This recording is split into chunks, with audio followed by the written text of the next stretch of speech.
Di Jawa Barat, ada satu tanaman yang belakangan sering jadi bahan debat. Bukan soal panennya, tapi soal boleh atau enggaknya ditanam. Dan tanaman itu sawit. Gini ya, sawit sering dikaitkan sama isu boros air dan kerusakan lingkungan. Padahal, kalau dilihat lebih dekat, kebutuhan air sawit itu nggak sehoror yang sering dibayangin. Kurang lebih setara sama karet dan kakao. Bahkan tanaman yang paling haus justru padi dan tebu. Soal banjir dan longsor juga sering keburu disimpulin. Banyak kebun sawit di Jawa Barat berdiri di lahan datar, jadi nggak otomatis sawit sama dengan bencana. Biasanya masalah muncul karena salah tempat dan salah kelola. Terus kenapa pemerintah lebih condong ke karet atau teh?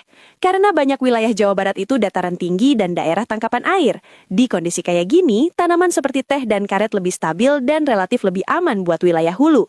Jadi intinya ini bukan soal sawit baik atau buruk, tapi soal ditanam di mana, diatur gimana, dan pakai data apa. Kalau menurut kamu, Jawa Barat mending tegas membatasi atau diatur rapi biar nggak salah tempat?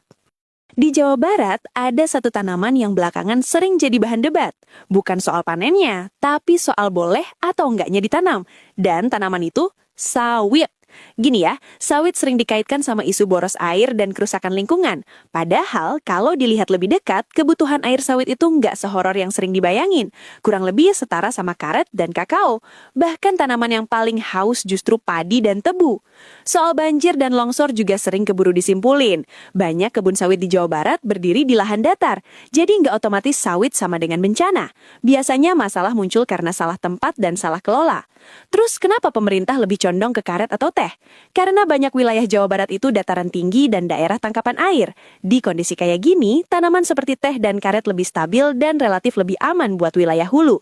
Jadi intinya ini bukan soal sawit baik atau buruk, tapi soal ditanam di mana, diatur gimana, dan pakai data apa. Kalau menurut kamu, Jawa Barat mending tegas membatasi atau diatur rapi biar nggak salah tempat?